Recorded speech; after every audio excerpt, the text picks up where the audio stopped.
Oke. Assalamualaikum warahmatullahi wabarakatuh. Recording in progress. Sebelumnya saya ucapkan selamat merayakan Hari Raya Idul Fitri bagi yang merayakan ya, dan terima kasih sudah menyempatkan waktunya untuk join di Zoom malam hari ini. Nah, saya lihat di grup WIB itu masih bingung kan, sebetulnya ada PR apa sih kemarin gitu. Nah, sebelum masuk ke sejarah teknik analisis, kita sebenarnya udah bahas tentang basic knowledge tentang investasi itu, dimana memang pada tahap tersebut kita harus mampu mengeliminasi kenapa kita melakukan investasi di pasar modal dan berupa saham tuh. Pada dasarnya kan tujuan kita berinvestasi itu melakukan compounding interest ya, memperbesar aset, menciptakan peluang yang sebaik-baiknya di pasar modal tuh, entah dalam instrumen RDPU atau reksadana pasar uang, entah dalam instrumen obligasi dan sebagainya, yang jelas di mana kita dapat melakukan compounding gitu loh. Nah, PR-nya itu kalian cari tahu compare antara setiap instrumen di reksadana, obligasi, dan saham, mana yang paling menurut kalian memiliki risk dan return yang menarik tuh. Karena ada yang berkata dulu ke saya dulu ya, dulu tuh pernah kami di tahun 2013 mengadakan sedikit penelitian tentang keberhasilan seorang melakukan compounding interest di pasar modal itu lebih bisa dilaksanakan sebetulnya bukan di pasar modal yang berupa saham tuh.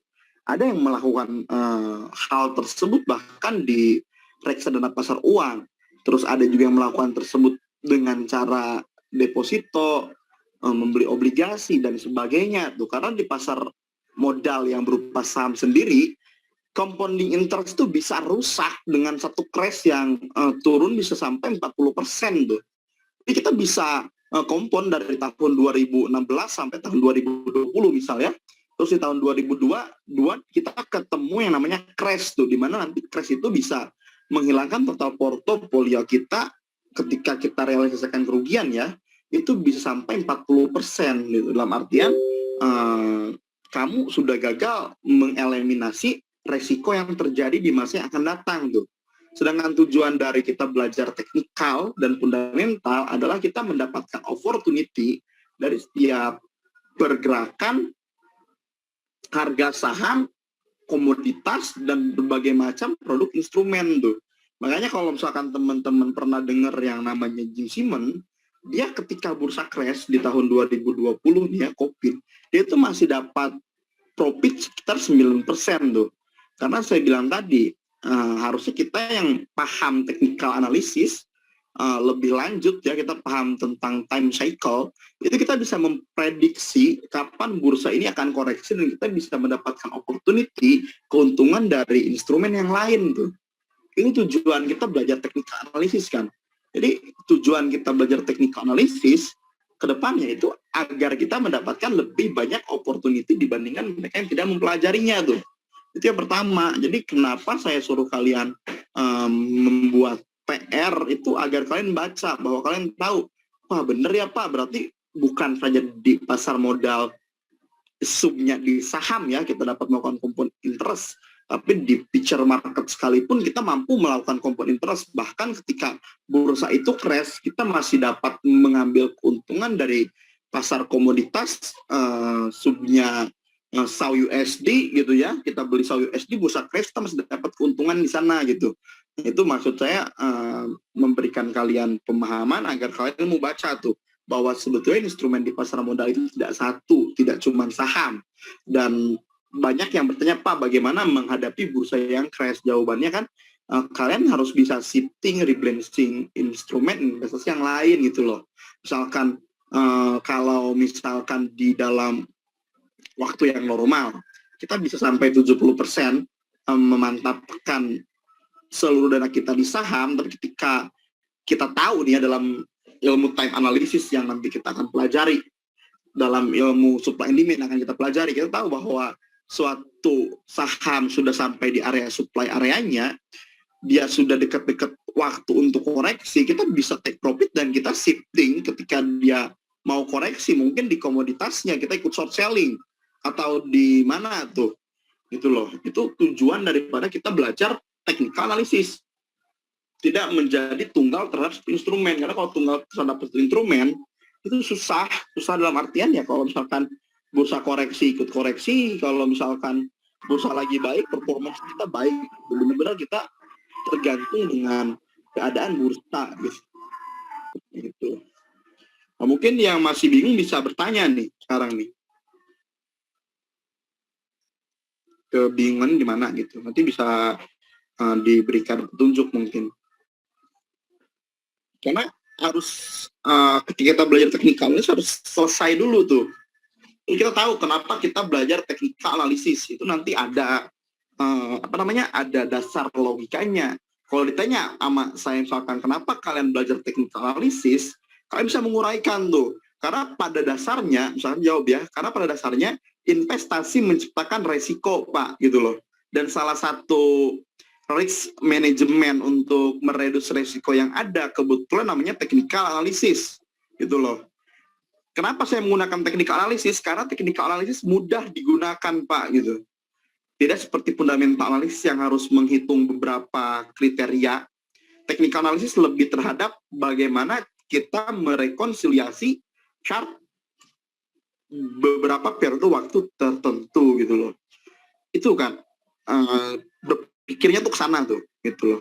Kalau misalkan kita langsung ujung-ujung nanti belajar technical analysis, ya kalian masih bingung juga, missing juga tuh. Kenapa kalian belajar technical analysis gitu loh. Sedangkan yang mau saya jelaskan itu dari basic knowledge investasi, kita sudah memutuskan untuk menggunakan technical analysis sebagai metodologi untuk mengambil keputusan buy and sell-nya gitu loh ya.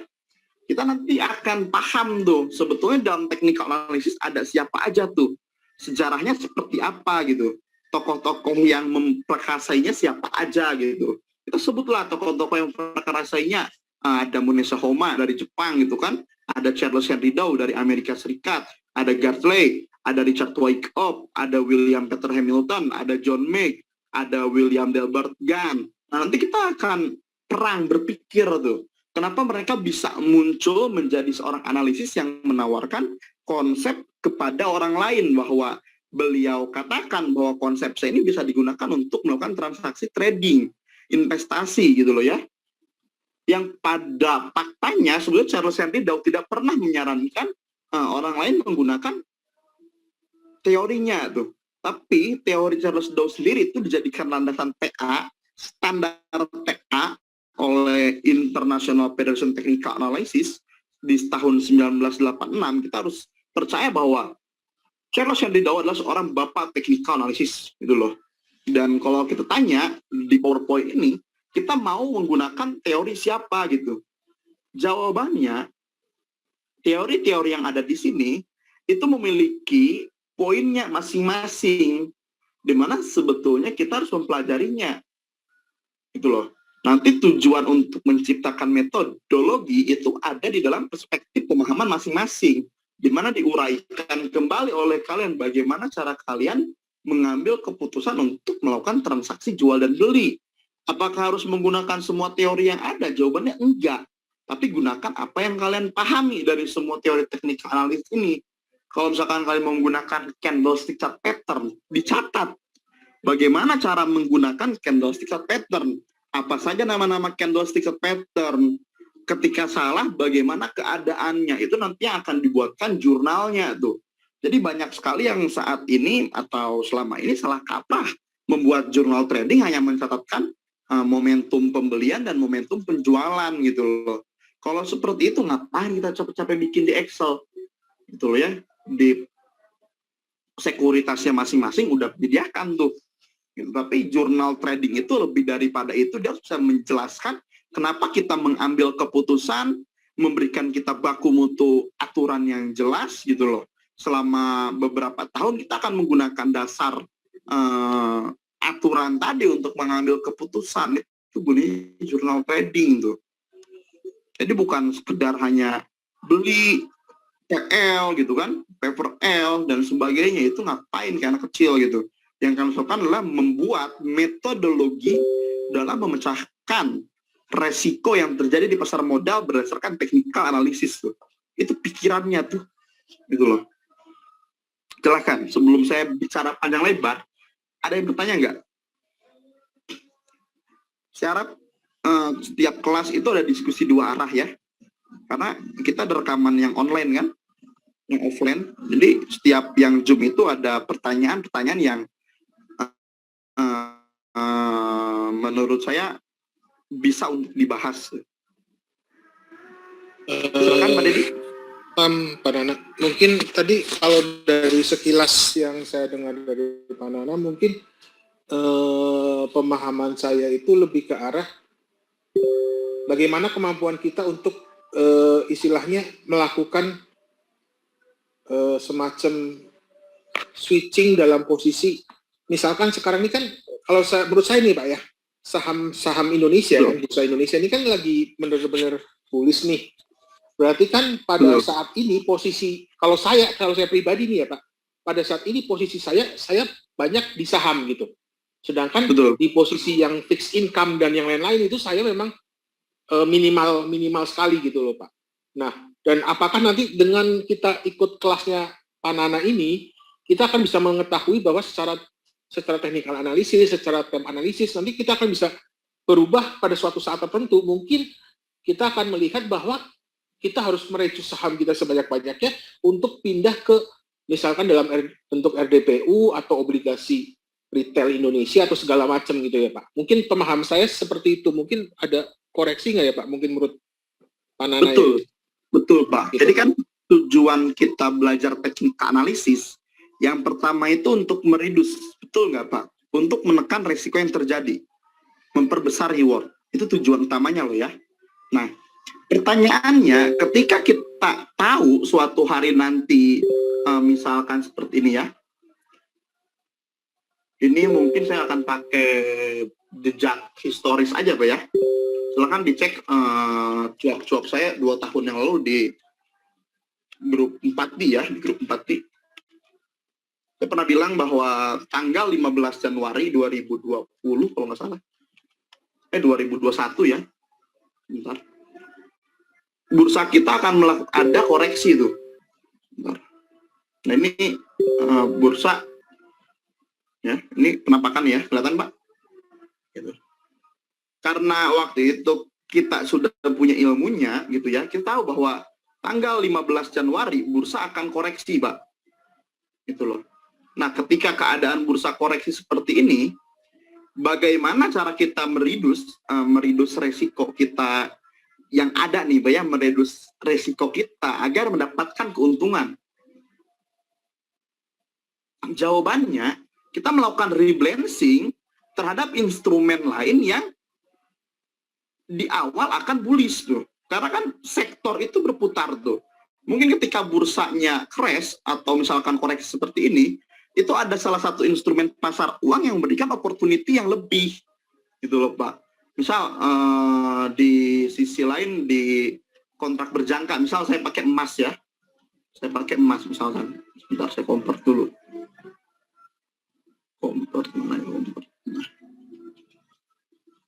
so saya pakai SAU atau pakai ORI atau pakai apa ya, nanti ini ada jawabannya di PR-nya masing-masing betulnya. Nah, kelihatan nggak Pak? Ketika si bursa ini turun, kelihatan nggak nih? Nah, ya Pak. ini bursa turun, emas ini kan ada opportunity nih, kelihatan nggak Pak? Nih. Betul? Gitu kan? Si emas ini ada opportunity ketika si indeksnya mulai naik, emasnya mulai turun kembali gitu kan. Nah ini salah satu cara kita mengelola resiko yang terjadi di bursa agar kita masih mendapatkan capital gain bahkan ketika bursa itu terserok-serok gitu. Nah contoh nih, ini tanggal berapa nih? Ini tanggal 20 Maret nih ya. Pas COVID nih si goldnya naik kan, si goldnya naik nih. Si goldnya naik, tapi dia crash kan, dia crash juga, dia turun nih. Nah, kita pakai juga nih, misalkan pakai apa ya, USD JPY, misalkan Japanian gitu.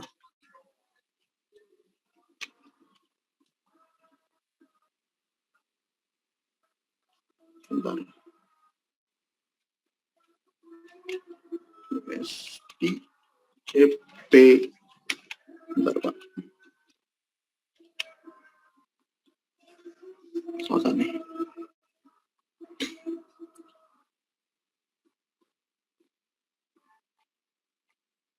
Sebentar. Nah, ini Pak, salah satu bentuk yang saya sebutkan tadi. Jadi kita bisa meminimalisirkan resiko kita ketika kita tahu tanggal 15 Januari bursa crash. Oke. Ketika bursa crash kita spek buy deh di XAU gitu kan, di emas gitu atau di cryptocurrency. Atau misalkan udahlah dibandingkan kita masuk di ketika 18 Januari ini lebih baik kita beli satu obligasi gitu kan, atau kita masukkan di RDPU sampai si bursa kembali memberikan opportunity bullish-nya. Itu lebih menguntungkan dibanding kalian terus-terus maksa trading gitu loh, sampai waktu kalian tahu bahwa bottomnya ada di tanggal misalkan 21 Mei gitu loh. Bottomnya ini kalian tebak misalkan menggunakan misalkan kalian tebak menggunakan Mars Neptunus gitu kan, atau menggunakan Jupiter Uranus, atau menggunakan Jupiter Venus. Itu nanti kan kita belajar time analysis tuh. Nah itu kita tahu bahwa itu waktunya kita shifting tuh. Nah itu waktunya kita masuk kembali tuh, kita waktunya masuk kembali, kita gunakan dana kita yang masih tidak beresiko tadi gitu loh. Dibanding kita di tanggal 15 Januari masih maksa masuk di emiten yang katanya koreksi tapi nggak ada habisnya tuh, itu bisa kita kehilangan sekitar 30-40%. Rata-rata average ya, pengalaman saya itu kita bisa kehilangan hampir 15-30%, dimana itu bisa merusak kompon kita selama beberapa waktu tuh. Jadi ini korelasinya nih, makanya saya katakan kalian cari di mana shifting itu ada gitu, di blends itu ada gitu. Entah nanti di RDPU, entar di mana, itu terserah dari kalian tuh. Karena kita nanti bakal belajar hal tersebut gitu. Kita bakal belajar time analysis di mana kita bisa accept ya, kita bakal bisa accept oke, tanggal 15 Januari dia potensi membentuk high gitu loh. Kita hati-hati di tanggal 15 Januari sampai kapan dia bentuk high. Itu bisa kita perhitungkan kembali tuh tanggalannya. Terus kita bilang lagi di tanggal 11 April, kalau kemarin kita ambil data ya, kita bakal dapat di tanggal 18 April, Pak. Ya. Saya dapat time high gitu di tanggal 18 April 2022. Nah, kalau misalkan kita percaya dengan time analisis, saya udah hati-hati saat ini. Gitu loh. Saya udah hati-hati, saya udah portofolio saya udah bersih, saya udah shifting di produk lain gitu loh. Nah, saya udah hati-hati di area sini nih. Karena menurut kepercayaan saya sangat-sangat mungkin dia nanti bakal terkoreksi mungkin sampai ke 6.750. Dan apa yang harus dilakukan ketika dia koreksi sampai 6.500, kita mencari di instrumen apa kita masih bisa mendapatkan keuntungan. Itu kan cara berpikirnya tuh. Bukan kita tahu dan kita diem aja gitu. Tapi kita bisa memanfaatkan hal tersebut untuk mendapatkan keuntungan gitu. Mungkin yang punya akun di future market di OTC, dia akan short selling beberapa saham yang bobot betanya cukup tinggi terhadap indeks gitu kan. Emang ada Pak future market yang bisa short sell emiten di composite? Jawabannya ada gitu. Silakan dicari tahu aja gitu loh. Seperti itu Pak Deddy. Iya Pak. Pak, mungkin satu lagi pertanyaan Pak. Boleh? Biasanya kalau time analisis ini kita pakai di indeks-indeks utama atau gimana ya Pak? Misalkan kalau bursa Indonesia di composite, kalau misalkan di bursa Amerika kita lihat di S&P 500 atau seperti apa Pak? Sebetulnya teknikal aja dalam kepentingan kita mau menganalisa apa Pak. Yang pertama itu, kalau kita percaya teknikal analisis kan prinsipnya itu market trend because konfirmasi gitu kan. Artinya ya setiap tren dari suatu sisi market itu dapat mengkonfirmasi tren yang lainnya Pak. Itu loh. Kalau istilah Dow itu kan rally-nya saham kereta api itu akan diikuti oleh rally-nya saham-saham pendukung dari kereta api tadi ya. Oh, baja. Itu akan mendukung saham kereta api ikut rally karena baja dikirim oleh kereta api di zaman itu. Gitu Pak. Jadi kita untuk melihat indeks tergantung kepentingannya gitu. Kalau misalkan Pak Deddy ingin melihat indeks high dip 20 misal, itu nggak masalah karena kepentingannya mungkin ada di sana gitu. Berarti penambahan ilmu secara makroekonomi dan secara makroekonomi itu penting ya Pak ya? Penting juga ya Pak? Penting banget Pak, penting sekali Pak. Gitu. Karena selain makro, selain mikro ya, di saham pun ada makroekonominya Pak. Gitu. Walaupun tidak sedetail mikro ya Pak ya, tapi makroekonomi itu dibahas oleh William F. Sharpe Pak. Dia salah satu dosen di Stanford University dan dia pernah mengajarkan bahwa sebetulnya ketika kita melakukan transaksi di pasar modal, kita harus paham minimal makroekonominya tuh. Gitu Pak. Karena ada dulu tuh ada, kalau kita main forex ya, kalau kita trading di forex itu secara makroekonomi kenaikan harga emas gitu loh ya, kenaikan harga emas itu akan diikuti oleh kenaikan NZD USD gitu loh. Kenapa seperti itu? Karena faktanya Selandia Baru itu negara penghasil emas nomor 5, nomor 25 di dunia tuh. Terbesar 25 di dunia gitu. Jadi kita tahu hal-hal itu terjadi dan kita bisa mengambil keuntungan dari sana gitu. Makanya kalau misalkan kita berbicara tentang trading itu nggak terlepas cuman di saham. Kayaknya hampir jarang ya seorang manajer investasi atau fund manager itu yang trading di satu instrumen gitu loh. Kalau benar ada memang dia trading instrumen, mungkin resikonya lebih banyak tuh dibandingkan untung. Saya pikir dia lebih banyak rugi mungkin ya gitu, karena susah untuk diikuti gitu. Karena kalau misalkan kita trading di satu instrumen, bukan saya bilang Pak kita kan bikin fokus, bukan ya mau gimana gitu. Kalau misalkan kita trading di instrumen namanya saham gitu kan, terus subnya composite gitu. Di dalam composite itu ada Alki 45, ada Kompas 100 dan sebagainya misalkan ya. Kita trading menggunakan 5 emiten, misalnya PTBA gitu kan. Kalau misalkan bursa koreksi gitu kan, kita mau ngapain di PTBA gitu? Mau ngapain tuh? Kita nggak bakal keuntungan. Selama bursanya koreksi, apakah kita perlu diem aja? Kan enggak.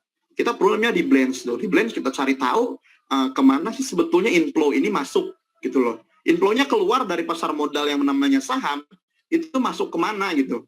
Kalau zaman sekarang itu ada informasi, ini baru informasi ya, belum dapat dibuktikan juga kebenarannya gitu, bahwa ketika inflow dari pasar saham itu keluar ya, itu katanya masuknya ke cryptocurrency gitu loh. Ini baru cerita ya, belum tentu benar juga gitu. Itu katanya masuknya ke cryptocurrency gitu.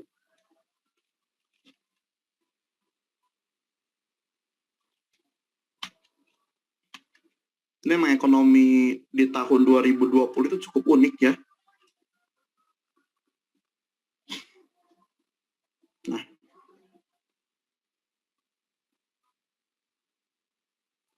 ini bilang bahwa ketika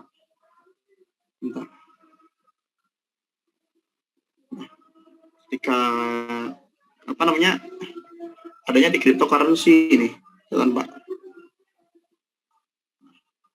Kita nanti bisa cari tahu aja tuh korelasinya seperti apa, bener nggak gitu. Ketika indeksnya crash, yang naik tinggi itu ada inflow-nya itu di cryptocurrency, itu bisa kita cari tahu dan kita buktikan aja. Gitu. Tapi kalau kita lihat di sini kan ini tanggal 30 Agustus, bursanya turun, dia ikut turun kan, gitu loh. Dia ikut turun kan. Nah, di sini dia 13 Maret, dia duluan naik nih. 17 Maret dia duluan naik nih. Itu Pak. Nah, 3 Juli. Pak, satu lagi Pak, pertanyaan Pak. Oke, boleh. Pak, technical analysis itu mengkonfirmasi makroekonomi atau makroekonomi mengkonfirmasi technical, Pak? Oke. Dalam ilmu technical analysis kita kenal yang namanya market discount everything. Betul, Pak? Itu kenapa kita menggunakan teknik tersebut. Betul ya, Pak? Nah, market discount everything itu didasari oleh adanya diversion of theory itu. Jadi ada informasi yang tidak tersampaikan di masyarakat gitu loh ya secara langsung, tapi insider itu melakukan keputusan berdasarkan informasi tadi. Maka kita sepakat bahwa di technical analysis segala harga yang terjadi itu sudah mencerminkan segalanya, Pak, gitu loh. Jadi fundamentalnya itu bisa mengkonfirmasi kebenaran dari market discount everything-nya, gitu loh. Apakah market discount everything-nya ini valid atau market discount everything-nya ini dilakukan oleh beberapa pihak atau dimanipulasi. Tidak ada berita apapun, hanya sebuah hanya sebuah pam dari salah satu orang gitu loh. Indonesia banyak yang seperti itu. Contoh, kita kenal ada salah satu influencer yang cukup besar, dia sering sekali melakukan pam dalam waktu 1 hari kan, atau dalam waktu 2 minggu tanpa ada berita apapun di emiten tersebut gitu. Itu pure aja dia manipulasi gitu. Tapi kalau misalkan yang memang market discount everything-nya itu fakta, kita bisa buka yang namanya MTech. Saya dengar berita Bukalapak dia mau listing di bursa, ya, itu dari tahun ini nih, Agustus mungkin, tahun 2020, gitu loh. Dan dibuktikan memang pada saat waktu itu ada market discount everything di sini kan. Nih, tiba-tiba dia membentuk kenaikan harga yang cukup signifikan. Kita anggaplah ini higher low ya, higher low, higher high terus nih. Nah, di sini waktu itu menjadi sebuah pertanyaan, Pak. Itu. Mungkin kalau masih ada chatnya bakal saya kasih tahu kalian ya. Pertanyaan di MTech itu kan. Nah, akhirnya kita masuk, Pak. Kita masuk, saya ingat banget, saya masuk ketika break di sini, gitu loh. Dan berhasil take profit di area sini, gitu. Dan sampai sekarang, apakah saya masuk MTech kembali? Jawabannya, masuk kemarin. Sekarang udah keluar, tapi masuk di area sini. Dan ini udah bukan market discount everything, ini udah diketahui oleh halayak, ini udah jadi public participation gitu, Pak. Area sini jadi public participation, sedangkan area division of theory-nya ada di sini. Karena waktu itu saya tahu pun dari salah satu orang yang bisa dipercaya informasinya bahwa katanya memang Bukalapak akan listing gitu, dan MTech terkena sesuatu gitu. Nah, ini area market discount everything nih, yang tahu market discount everything, dan ini area division of theory, dan ini area public partisipasi. Jarak dari sini ke sini kan jauh.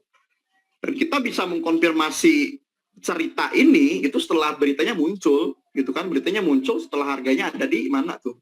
Setelah harganya ada di daerah sini, Pak, di 15 April. Seperti itu, Pak. Pak, apakah secara technical analysis yang nanti kita pelajari, itu apakah bisa, adakah teori-teori technical analysis yang dapat mendeteksi bahwa ini adalah sebenarnya benar-benar market discount everything atau manipulasi gitu, Pak? Nanti kita akan pelajari itu nggak ya, Pak? Ada, Pak, betul, Pak. Jadi gini, market discount everything itu pasti ada namanya volume, Pak.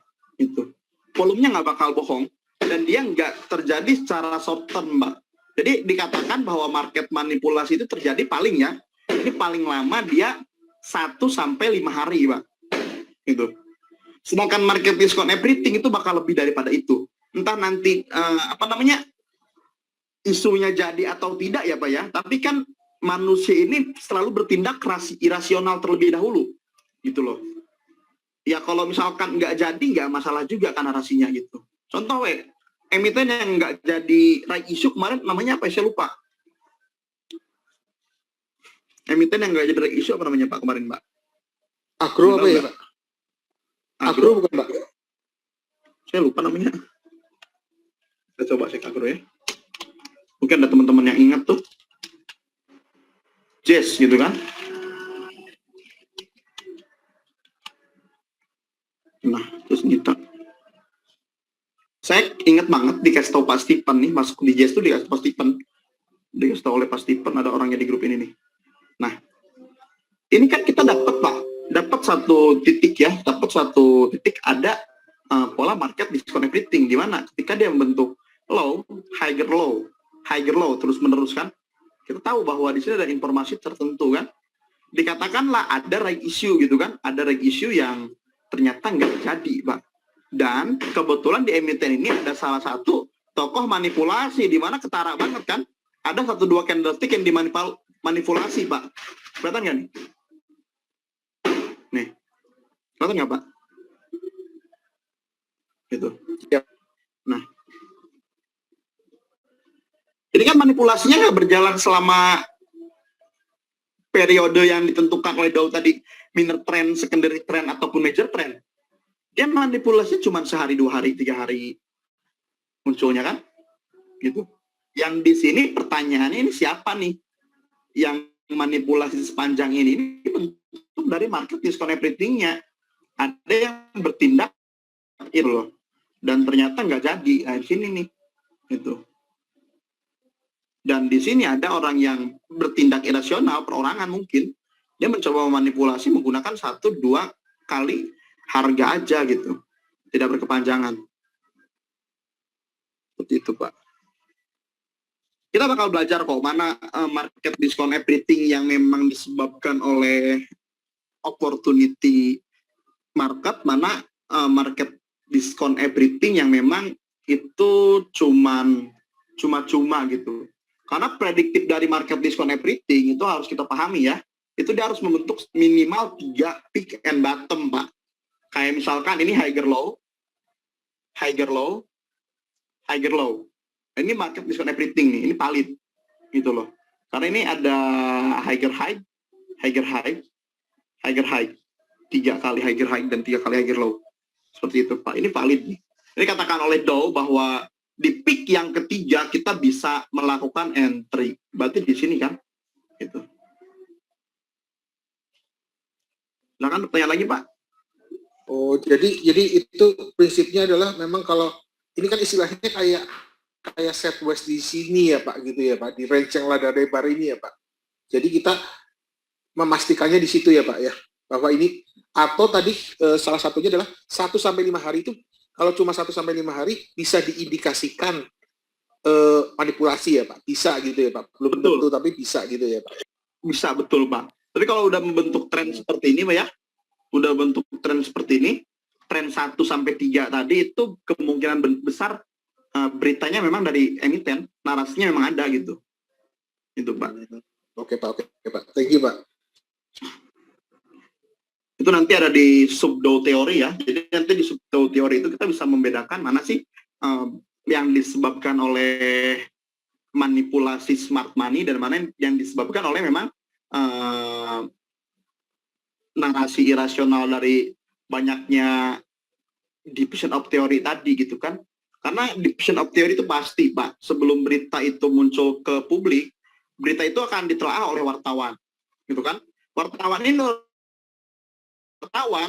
Berita ini akan ditelaah oleh ahli keuangan dari perusahaan tersebut kan, gitu loh. Sebelum masuk ke ranah ini, ada di jajaran petingginya dulu tuh, di direksi dan sebagainya kan gitu. Dan ketika sahamnya misalkan dari 200 rupiah, direksinya beli ini, udah naik ke 250 gitu loh. Dari direksi masuk ke ahli keuangannya beli dan teman-temannya naik sampai ke 300 gitu loh ya. Dan 300 masuk ke berita nih, mau ke berita. Orang wartawan ini beli juga nih. Sebelum dirilis ke publik 3 hari kan dapat publik partisipasi. Naik menjadi 350. Nah ini secara logika kan kalau misalkan kita buat tren, dia kan bakal seperti itu Pak. Betul nggak? Nah, setelah nanti muncul ke publik, itu yang aksioma lamanya Wall Street ya, yang dikatakan oleh William Hamilton, di mana ketika beritanya muncul ya kita sell gitu, sell on news gitu Pak. Tapi kan praktisnya kadang-kadang ketika newsnya muncul harga tetap naik. Ada alasannya kenapa? Ada yang tahu nggak? Ketika newsnya muncul harganya tetap naik, bahkan lebih strong. Ada yang tahu kenapa? Karena targetnya masih jauh kali Pak. Karena ternyata Likuiditas bukan Pak? artinya menyambut dengan baik Pak. Jadi ketika isunya muncul, publik partisipasi itu nggak peduli dengan adanya diffusion of theory, dia beli saham itu dengan irasional, di harga berapapun dia beli karena ada narasi tadi Pak, gitu loh. Jadi orang si direksi jualan barangnya dimakan, si ahli keuangan jualan barangnya dimakan, si wartawan jualan barangnya dimakan, terus si tukang pom-pom yang terakhir yang memberitakan di grup Telegram barangnya dimakan sama publik, akhirnya terus naik Pak, gitu. Tapi kalau gagal, tahu nggak kalau gagal gimana? Kalau gagal itu hancur langsung. Banyak beberapa saham yang beritanya muncul langsung terjun bebas gitu, karena nggak ada publik partisipasi tuh, gitu. Publik partisipasinya nggak ada, makanya publik partisipasi ini dibutuhkan di bursa. Adalah akhirnya tuh narasi yuk nabung saham, adalah narasi macam-macam gitu kan. BLP. Saya tipikal orang yang jarang di saham yang aneh-aneh ya. Coba kita cek aja ke BLP. Nah, coba ada berita nggak di sini Pak di tanggal 1 Desember? Gitu. Ini mungkin memang ini menunjukkan ada market diskon everything sebelumnya nih, kelihatan nih. Higher low lebih dari 3 kali ini ya. Gitu. Nah, pertanyaannya ketika di sini ada apa nih? Gitu loh. Apakah beritanya gagal dikemas sehingga tidak ada publik partisipasi? Ingat loh, sistemnya tuh gini. Kalau misalkan suatu kenaikan harga itu didukung oleh satu kekuatan ya, satu nilai satu gitu loh. Makanya ada namanya vektor nanti akhirnya ya. Satu, dia turunnya pun bakal satu gitu. Kecuali ketika penurunan tadi, publik partisipasinya berhasil ada. Makanya disebut akhirnya pivot point adalah titik area 50%, itu area imbalance-nya. Jadi penurunannya tertahan oleh publik partisipasi. Kalau misalkan nggak ada publik partisipasi, orang yang ada di satu ini jualan, ya harganya kemungkinan besar akan turun ke satu lagi. Lebih buruknya di bawah satu gitu. Itu kan secara teoritis seperti itu, sehingga yang namanya Fibonacci, Fibonacci retracement, dia sebetulnya bukan memberikan kita area golden ratio, tapi memberikan kita presentasi harga berdasarkan angka-angka rasio emas, gitu loh. Nah, kalau kita sebut 0,50% dari penurunan harga di sini di mana? Enggak. Kan di sini nih, jelas gitu kan? 0,5% di sini gitu. Ini kan 0,68%, 0,786% dan 0,236%. Ini kan presentasi aja, gitu loh. Turun kemana ya terserah aja dia tuh kemana gitu. Ini saya nggak tahu juga, tapi mungkin ada berita di sini submission ya. Ada newsnya diapresiasi negatif. Oh iya bener, laporan keuangan juga nih. Ada laporan keuangan gitu.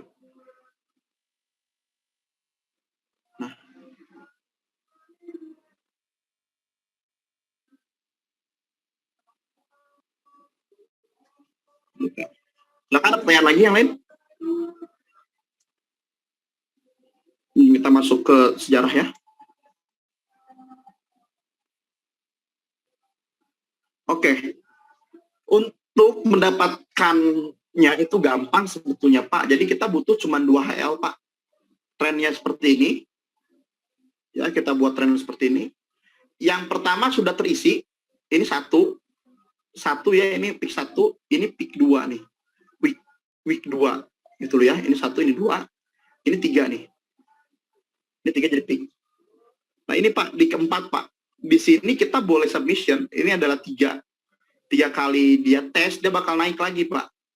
Jadi masuknya di mana adalah di sini. Kalau kita pakai teori Dow nih. Itu Pak. Dan kita keluar di mana? Kita keluarnya di sini lagi. Gitu. Nah ini namanya market move in trend. Pergerakan harga di dalam trennya tuh. Gampang sebetulnya. Atau misalkan kita menggunakan degree nanti tuh. Yang saya pernah ajarkan di kelas esoteris ya. Gitu Pak. Nah perbedaannya kalau pakai degree kita nggak perlu menunggu peak 2 dan 3.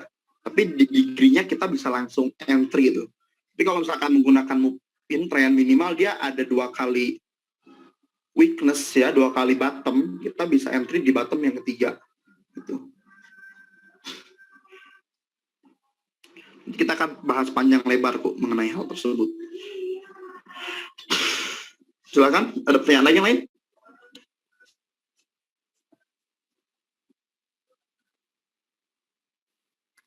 Malam Pak Nana. Mau tanya. Silakan Pak. Begini Pak, mungkin agak sedikit ini ya Pak. Saya mau nanya sih Pak, terkait ada market STP sama ECN ya Pak. Apa? STP dan ECN Pak. Iya betul. Nah, cuma kenapa banyak orang selalu melihat itu lebih ingin ke ECN market Pak. Dan yang kedua itu soalnya saya memperhatikan juga ada broker-broker yang mana dari candlestick-nya ya Pak. Ada yang dalam 1 hari, ada yang candle-nya 5, ada juga yang broker yang umum candle-nya cuma 4. Kenapa bisa ada perbedaan seperti itu ya Pak? Oke, jadi kita bahas tentang future market. Betul Pak, jadi gini. Broker itu memiliki tipe STP, ECN, dan juga dealing desk. Betul, Dede ya? Gitu. Sebetulnya kalau broker forex itu semuanya sama, dia dealing desk semua. Gitu loh. Cuma judulnya aja STP itu. STP itu strike tick processing tuh. Jadi Bapak bisa dapat di harga Bapak beli dimanapun tuh. Nggak ada namanya delay gitu ya. Kalau bahasa forexnya bukan delay. Namanya saya lupa namanya. Cuman bahasa forexnya bukan delay ya. Nah ECN itu akun yang katanya dealing terhadap direct market access-nya Pak. Tapi sebetulnya ketika kita trading masih menggunakan 0.01, menggunakan Lipet 1:500, apalagi 1:200, itu nggak ada broker direct market access yang mau nerima, Pak. Di FXCM dulu saya bikin akun itu 1:50 maksimal, gitu loh. 1:50, dan itu kita tradingnya nggak bisa 0,1 lot, minimal 1 lot, gitu loh. Ya hasil ya kita bangkrut juga, gitu kan. Jadi kalau itu cuman kiasan dari broker aja, Pak. Gitu. Jadi ECN, STP itu cuman kiasan dari broker aja. Itu. Dan kalau ditanya kenapa setiap broker itu berbeda, jawabannya tadi karena mereka namanya dealing desk ya, market maker. Jadi mereka tergantung dari liquidity providernya Pak. Makanya kalau misalkan Bapak trading di salah satu broker forex, Bapak tanyakan tuh LP-nya siapa gitu loh. Nah LP-nya itu kan kalau kita cari tahu yang terkenal itu ada Seco Bank, ada dari Owanda, ya, ada dari FXCM. Nah itu LP-nya itu tergantung dari mereka gitu. Kita nggak tahu LP-nya dari mana tuh. Nah ini salah satu LP ya. Kalau kayak MRG kan dia LP-nya katanya bilangnya dari Seco Bank gitu. Cuman kita nggak bisa buktikan juga bener nggak Seco Bank gitu. Takutnya cuma klaim sepihak kan gitu loh. Nah ini kan ada dari liquidity provider, kelihatan Pak ya. Nih FXCM nih, Owanda nih. Ini liquidity providernya nih gitu. Jadi ditanya juga LP-nya dari mana gitu. Silakan Pak, yang lain? Mungkin itu Pak, apabila misalkan ada perbedaan ya Pak, misalkan antara satu broker dan broker lain kan kadang-kadang jumlah candle-nya berbeda ya Pak. Tapi untuk analisanya sendiri itu, analisa teknikal ini apakah akan berbeda atau sama ya Pak? Kadang kan misalkan begini Pak, ada satu candle misalkan bearish engulfing, nah tapi di broker lain itu bearish engulfing ini jadi ada 2 candle Pak. Maksudnya gabungan dari bearish engulfing gitu Pak. Jadi membentuk bearish engulfing kayak candle-nya lebih gitu Pak. Saya pernah ketemu soalnya kayak gitu Pak. Iya, saya sering kejadian gitu. Jadi gini, technical analysis itu kan tergantung dari apa yang kita analisis yang pertama Pak. Contoh ya, ketika kita menggunakan aritmatik dan logaritmik berbeda nggak Cap? Berbeda nggak? Deviasi dari trendline-nya berbeda nggak? Kira-kira. Nih, contoh ya. Jadi saya pakai logarithmic ya. Dapat low di sini, dapat high di sini ya. Oke. Terus saya menggunakan arithmetic.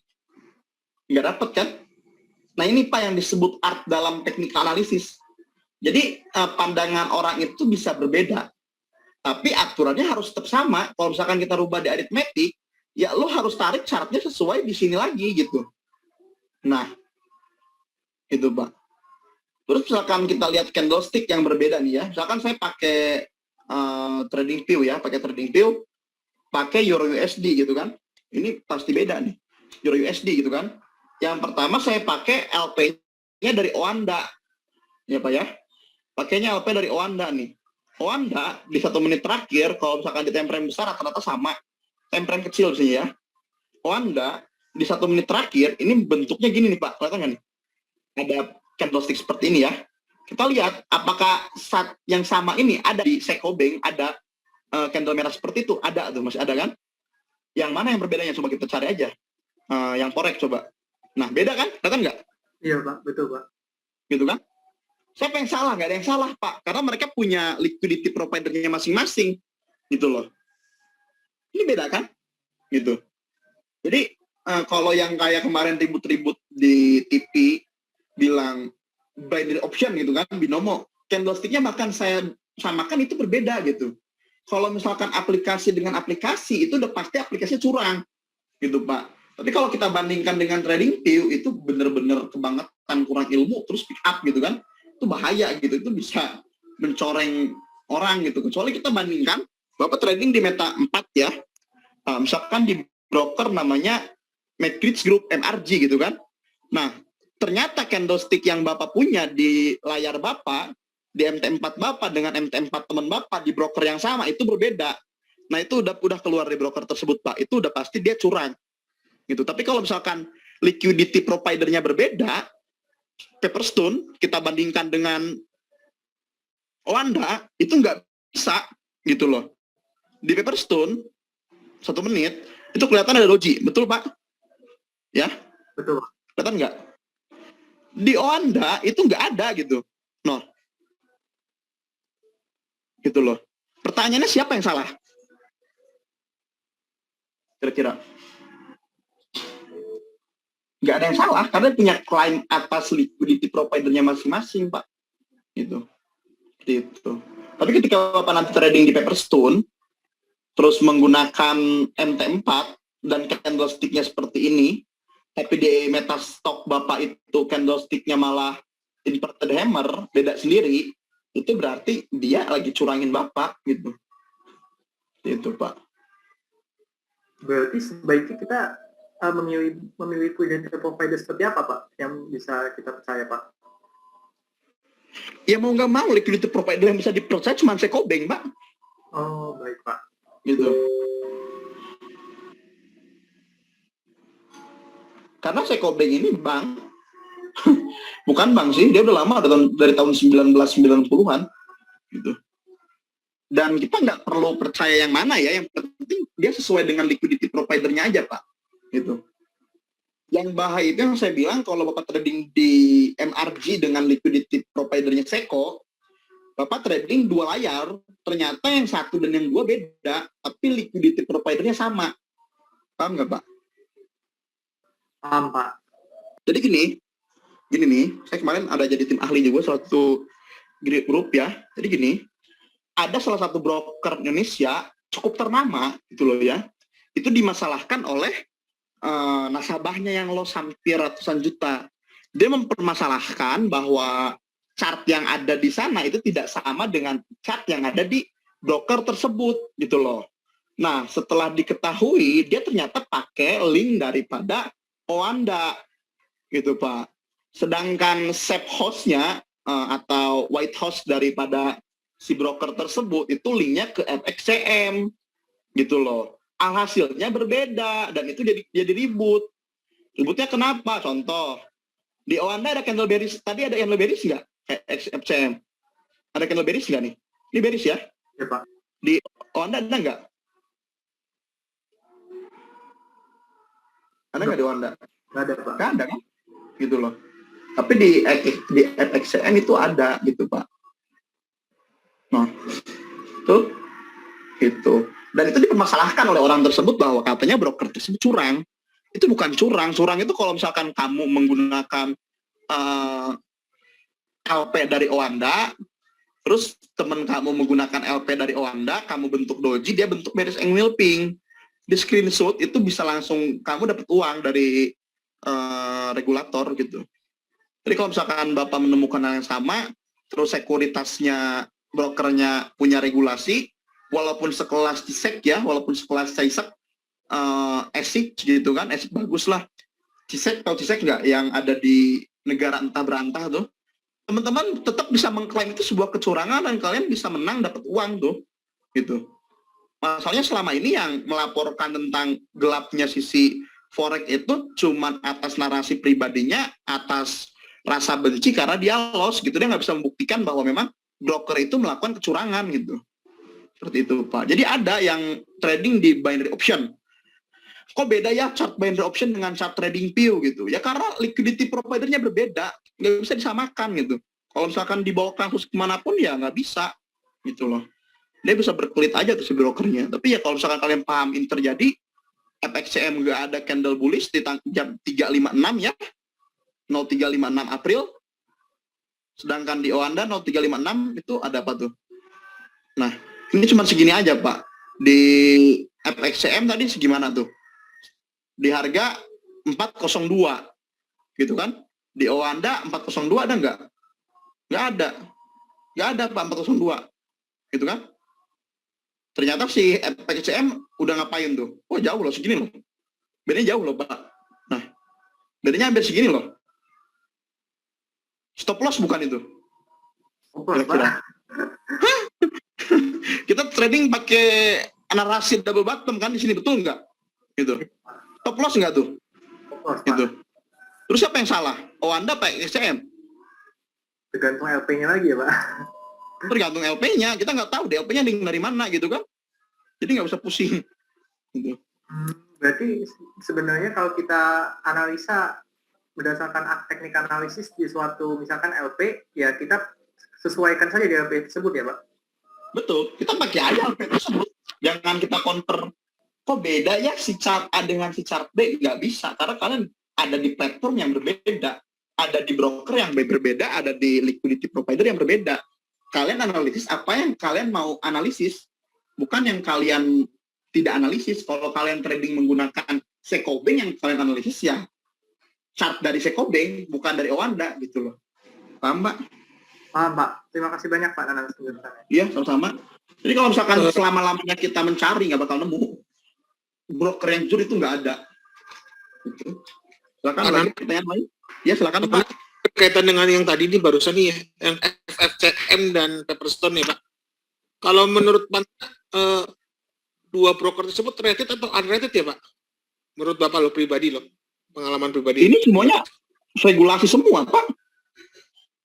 FXCM itu sempat di Amerika cukup besar, karena dia loyal, dia bangkrut.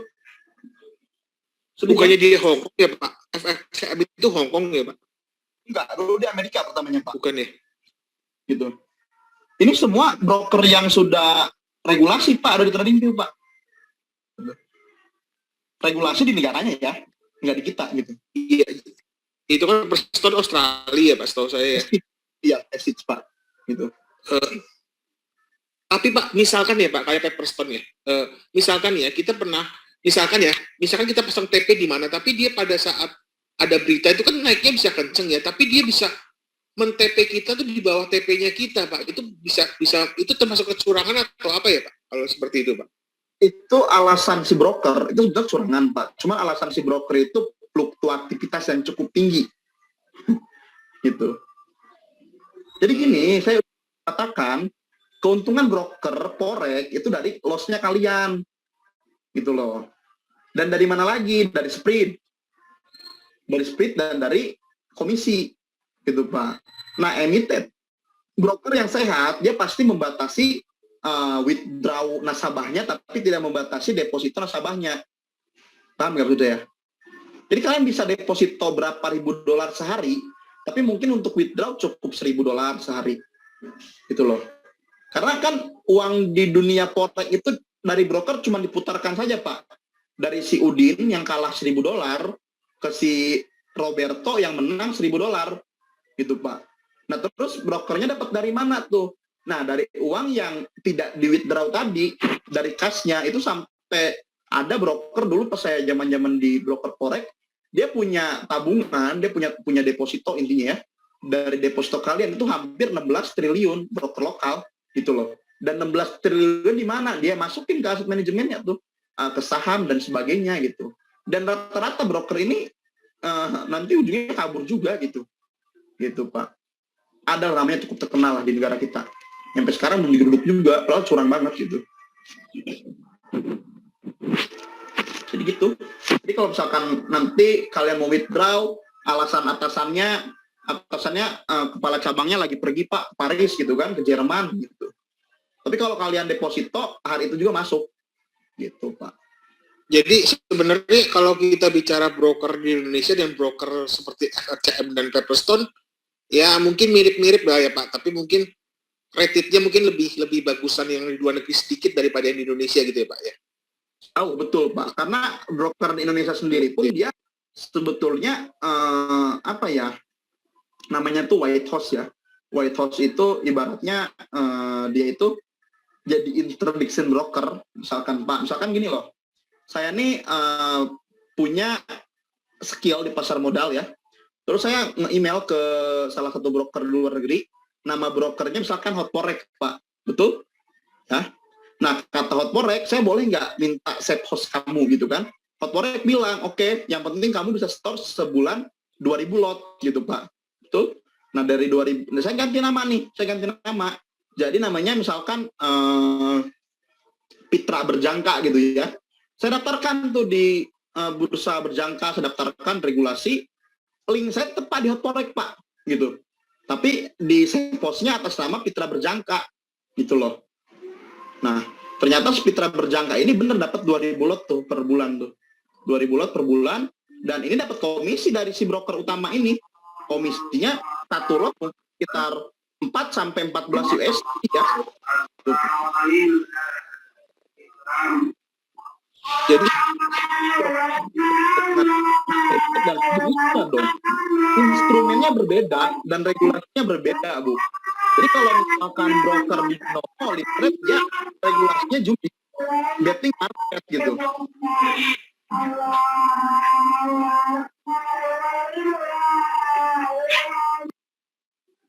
Jadi dia regulasinya betting financial market.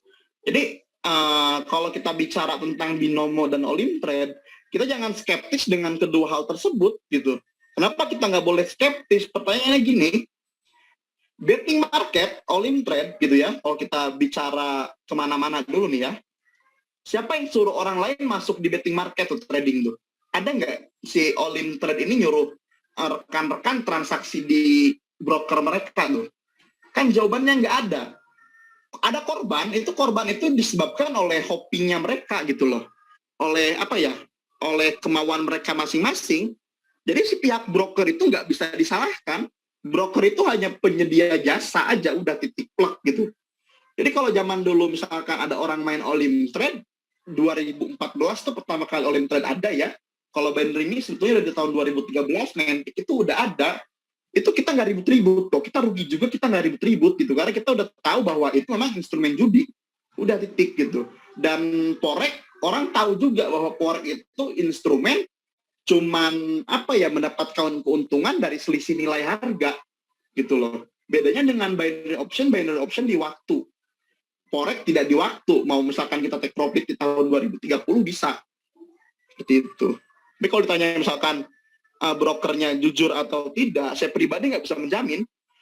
Tapi selama saya trading dari dulu sampai sekarang, saya lebih nyaman di broker-broker yang terregulasi ASIC regulation, kayak di IC Market, kayak di Pepperstone, kayak di yang baru nih Tradewheel, di McRitch Group, karena mereka kita withdraw nggak pernah bermasalah, chartnya nggak pernah bermasalah, bahkan ada salah satu broker yang plug chartnya mirip TradingView gitu.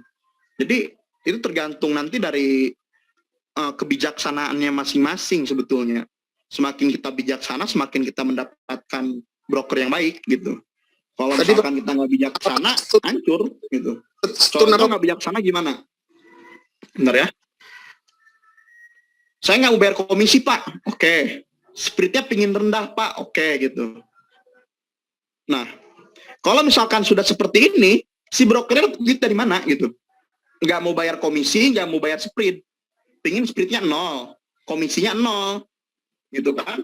Ujung-ujungnya duit kamu dibawa lari, kayak mana tuh kemarin tuh? Silahkan. Broker yang kemarin lari apa tuh? Sunton tuh. Kan lari akhirnya kan gitu. Tapi kalau broker itu sih udah komisinya bukan ada, gitu loh. Terus spiritnya juga cukup, broker bisa bayar kamu, dan kamu udah relevan bayar broker. Kadang kan kita trading juga loss, gitu loh. Kita kadang trading loss nih ya. Ada misalkan 2.000 orang trading satu lot, langsung loss rata-rata $100. Ini kan uangnya langsung masuk ke broker, sama broker yang jujur, uangnya nggak langsung dimakan, uangnya dia simpen. Nanti kalau misalkan ada yang profit, uangnya bakal diputarkan terus gitu. Nah, si broker ini terus dapat dari komisi. Dan seperti tadi, itu broker yang jujur gitu loh. Cuman kan kitanya nggak bijak juga. Permintaannya kan kita nggak mau bayar broker yang mahal. Sekarang pertanyaan saya, siapa yang nggak nyaci maki MRG itu? Spiritnya hampir gocap gitu kan? Komisinya cukup mahal juga. Siapa yang nggak nyaci maki MRG? Gitu loh. Orang mending masuk ke broker yang murah kan? Seperti maaf ya, OktaFX gitu kan. Tapi berapa kali mereka kena stop hunter di OktaFX, nggak usah saya sebutkan ya. Gitu. Tapi kan itu kan tergantung nanti dari teman-teman. Tolong diulang Pak, broker apa aja? Broker yang menurut saya relevan, kalau Ibu mau Indonesia itu silahkan ke MRG Berjangka, bisa ke GK Invest, terus kalau di luar negeri, saya pakai yang ASIC regulasi, Bu. ASIC regulasi itu banyak, ada Pepperstone, ada IC Market, ada McRitch Group, dulu diregulasi oleh ASIC, sekarang saya nggak tahu, karena udah nggak terdaftar juga regulasinya, ada Tradewheel, pokoknya cari aja broker-broker asal Australia, gitu. FXCM nggak masuk ya Pak, menurut Bapak ya? FXCM itu bangkrut Pak, dia broker bangkrut. Saya tahu deh, itu udah lama bangkrut, dulu tuh terkenal banget FXCM tuh karena dia listing juga, kalau nggak salah di NS Stock, brokernya tuh. Coba dicek di Google, FXCM bangkrut. Pak, tapi beberapa yang sepengetahuan saya yang benar-benar robot trading ya Pak, bukan kalau yang robot trading yang di Indonesia itu kan memang fake semua ya, tapi beberapa yang robot trading itu di FXCM kita bisa pakai robot trading loh Pak, di FXCM loh Pak, itu menurut Bapak gimana ya? Ya semua broker bisa Pak, semua broker bisa. Saya pribadi orang yang nggak skeptis kok terhadap robot, cuman saya pribadi skeptis kalau digunakan robot tuh orang yang ngerti. Paham nggak? Iya Pak, saya setuju Pak, saya setuju Pak itu. Karena kalau robot trading itu kan membantu kita aja. Saya pribadi pakai robot kok. Saya pusing analisa, saya bikin gitu loh ya, supply and demand baik secara volume dan secara secara historical price gitu. Jadi saya nggak usah tarik gambar lagi Pak. Kan itu salah satu AI juga. Kalau saya mau tambahkan misalkan alert condition ketika dia masuk ke demand area beli, bisa nggak? Bisa kan jawabannya? Gitu. Ketika ada pola ABCD dia beli, bisa kan? Jawabannya bisa gitu. Tapi saya nggak tambahkan itu, ya biarkan saya pantau aja sendiri. Robot itu nggak buruk. Yang buruk itu robot yang menawarkan profit yang cukup menjanjikan dikasihnya ke orang yang buta gitu. Ibaratnya Bapak bilang, saya punya kendaraan 1.000 km per jam. Kalau kamu mau pulang mudik, kamu bawa aja kendaraan saya. Tapi Bapak kasih kuncinya ke orang yang buta. Gitu loh. Nggak nabrak aja hebat ya kan? Gitu. Kalau robot trading sekarang rame itu sebenarnya bukan robot saya Pak. Itu memang benar-benar penipuan sih. Kalau ya memang di forex itu 80% penipuan Pak. Di pasar modal itu 80% penipuan. Ini saya bakal bahas juga nih. Penipuan termasuk apa? Termasuk orang yang ngajarin teknik, gitu kan? Berapa ribu pelatihan yang menawarkan teknik itu profit 100%? Coba saya bilang. Saya tanya tuh. Nih, ya. Dari sini, ada nggak orang yang melakukan penipuan dengan mengatasnamakan GAN teori? Banyak nggak? Itu di dunia.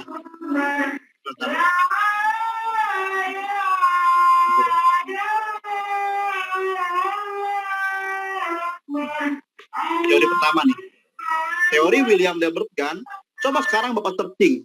Berapa harga pelatihan teori tersebut? Bahkan ada alat tools analis teknis itu dijual sampai 40 juta sampai 30 juta, dan kalau kita cek itu nama dan toolsnya nggak sesuai gitu. Ada disebut di sana planetary line gitu loh ya. Ternyata kalau kita hitung secara matematis, dia hanya menambahkan jangka revolusi suatu planet terhadap harga, dan dia sebut planetary line. Itu penipuan bukan tuh maksudnya tuh gitu. Jadi penipuan di pasar modal itu terjadi bagi mereka yang punya hoping aja, yang berharap tinggi dan memang dimanfaatkan harapannya gitu. Jadi kalau kata guru saya dulu, lu bayar harapan lu gitu. Jadi ya udah, lu belajar sama si A, lu beli harapan lu di sana. Contoh sekarang di kita, grup premium laku nggak, Pak? 2020 sampai 2022 itu grup premium laku banget gitu loh. Dan memang itu udah menjadi cambuk buat orang-orang yang tadi ikut di sana. Dicambuk lah mereka. Kenapa? Mereka mau bayar harapannya udah. Kalau misalkan mereka pikirannya waras, mungkin dibanding masuk grup premium, mereka lebih baik beli buku karya William Share, Gordon J. Alexander, atau Jeffrey Bailey gitu kan. Itu lebih berisi buat mereka tuh dibanding masuk-masuk hal-hal yang seperti itu. Cuman kan itu nggak bisa kita pungkiri gitu. Kita lebih mudah jual robot misalkan ya dibanding kita trading. Serius, bikin robot kita bisa berkata itu modalnya nggak apa ya, nggak lebih dari 500.000 Pak gitu. Kita bisa jual 2 juta tuh. Mana kalau kita tahu moralitas, kita nggak bakal melakukannya. Temen saya banyak dulu yang jualan robot, sekarang hidupnya banyak uang tapi nggak sehat juga, ngapain? Nggak punya nama baik gitu kan? Kita hidup harus punya privilege ya, harus meninggalkan nama baik, nggak boleh sikut kanan sikut kiri, akhirnya nama nggak punya. Banyak kalau nama baik nggak punya buat apa? Kasihan keluarga. Silakan, ada pertanyaan lagi yang lain? Kayaknya ada Pak Irwan deh. Ada Pak Irwan nggak?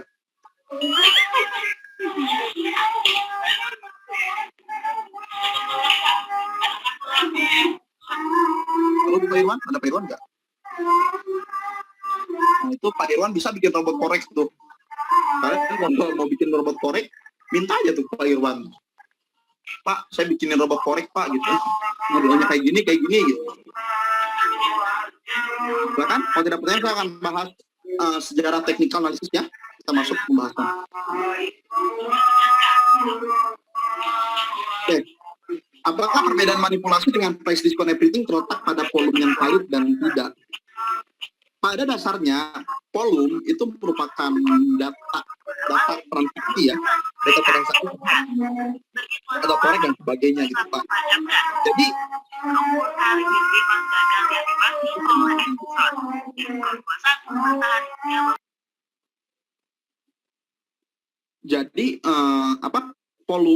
volumenya itu nggak bisa juga kita jadikan validasi itu manipulasi atau bukan Pak.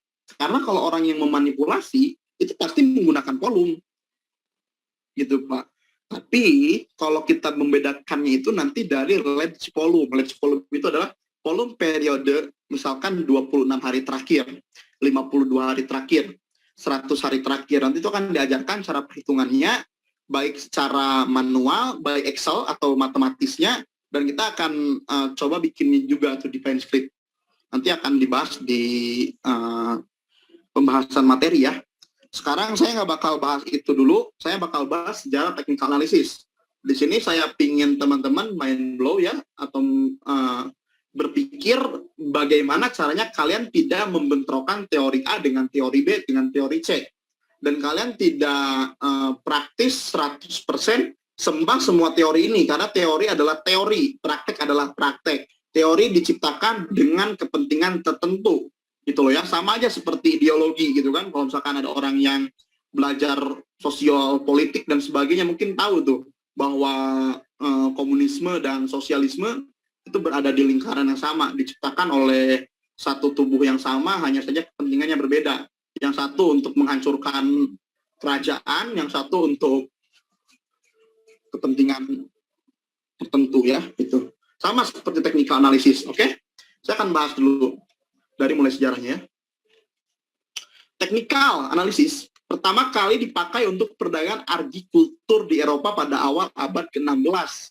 Jadi kalau ada yang bertanya kemarin, Pak, apakah technical analysis ini bisa digunakan di komoditas? Technical analysis pertama kali digunakan di perdagangan agrikultur, bukan di saham, gitu loh. Kemudian, kurang lebih tahun 1700-an, di Asia, tepatnya di Jepang, tercipta teknik baru dalam analis teknikal, yaitu candlestick chart pattern, di mana teknik ini dibawa di barat oleh Steve Nissen. Gitu loh ya, siapa Steve Nissen, silakan kalian cari tahu. Bukunya cukup bagus, bisa kalian koleksi itu buku Steve Nissen tuh ya. Pada kali itu, candlestick digunakan perdagangan komoditas beras. Nah, ini sejarah kenapa candlestick terkenal, karena Homa berhasil menciptakan jutaan US dari perdagangan beras, di mana dia menggunakan candlestick pattern. Tapi ada rumor ketika saya belajar dulu, bahwa Homa pun punya insider, dia punya informasi setiap 1 kilo atau 1000 kilo ya. Jadi dia punya informasi lebih dulu tentang persediaan beras di gudangnya tuh. Ketika dia tahu persediaan di gudang itu sedikit, otomatis harga akan naik. Dan ketika dia tahu persediaan beras di gudang ini lebih banyak dibandingkan permintaannya, dia tahu bahwa harga beras akan turun gitu loh. Nah, ini yang masih jadi polemik, apakah Homa menggunakan insider informasi sebagai tambahan atau memang pure menggunakan candlestick chart pattern. Oke?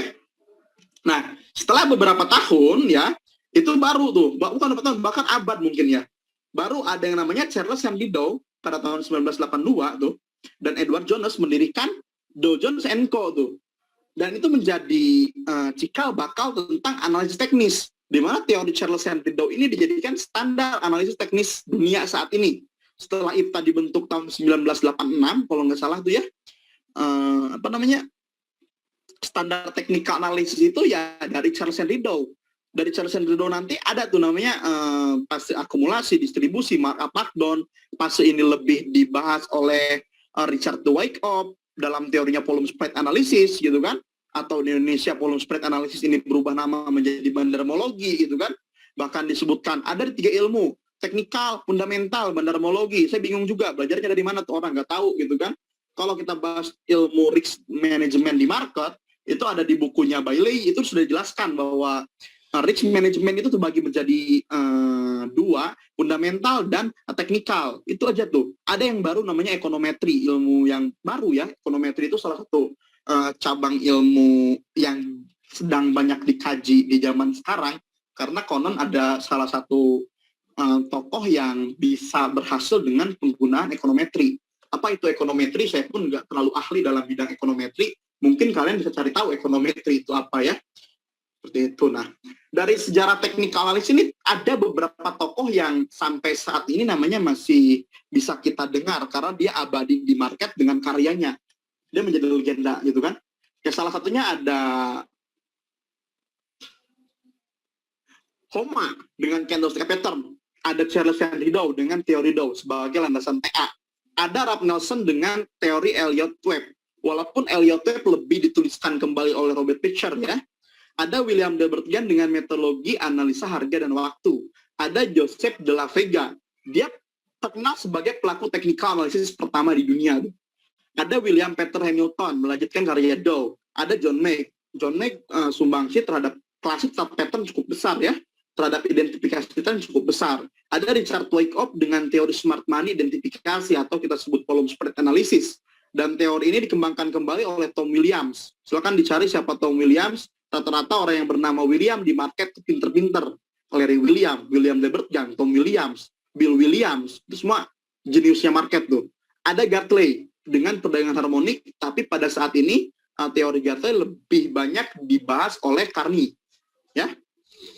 Nah, setiap teori di market ini setelah tahun 1986 setelah IPTA dibentuk banyak ditawarkan menjadi kursus-kursus technical analysis, gitu loh. Di mana kursus technical analysis ini memakan biaya yang cukup tinggi. Nah, 2008 saya belajar candlestick itu udah hampir habis 14 juta mungkin zaman tersebut, dan kita cuma disuruh mendengarkan keberhasilan orang tersebut dalam option trading, gitu loh ya. Nah, teori Charles Henry Dow zaman dulu tuh ya, 2014-2015 itu mungkin masih di atas 3 juta rupiah.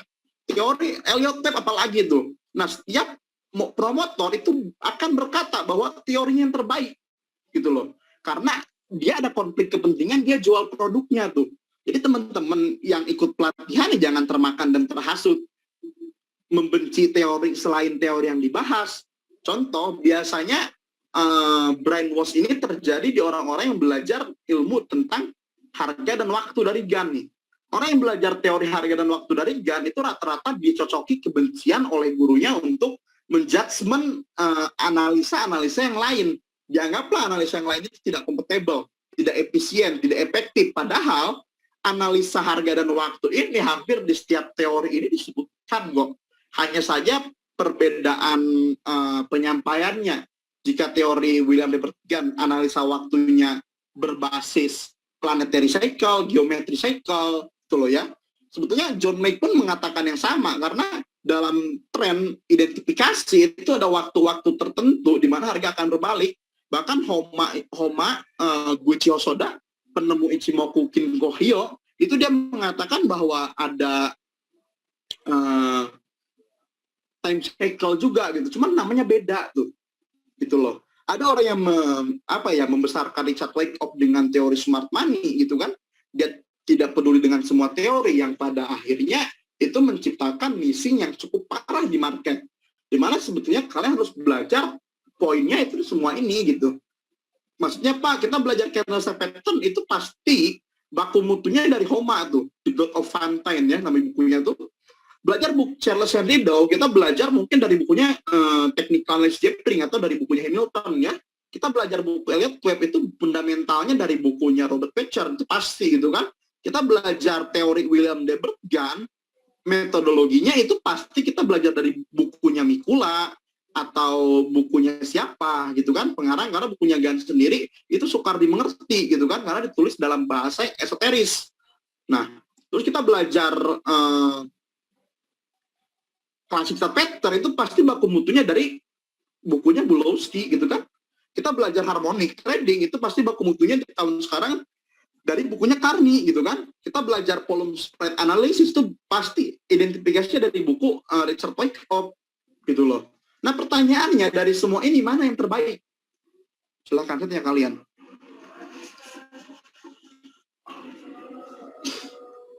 Silakan. Dari semua teori ini mana yang terbaik? Tahu nggak?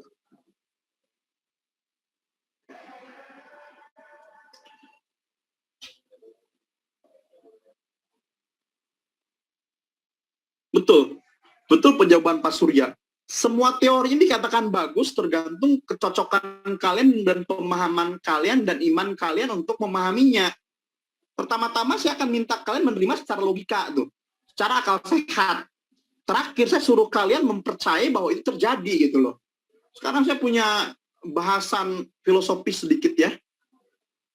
Ketika kita SD, kita TK tuh, kita tahu 1 tambah 1 itu 2 gitu kan.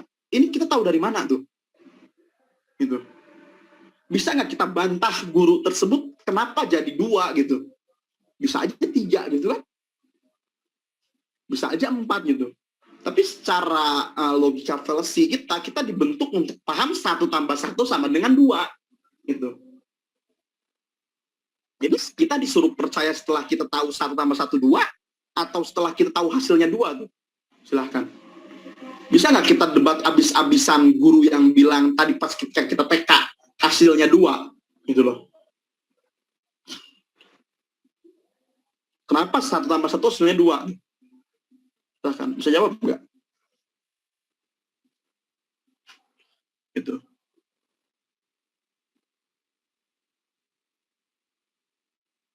Silahkan. Ini kalian percaya nggak 1 tambah 1 2 pas kecil tuh?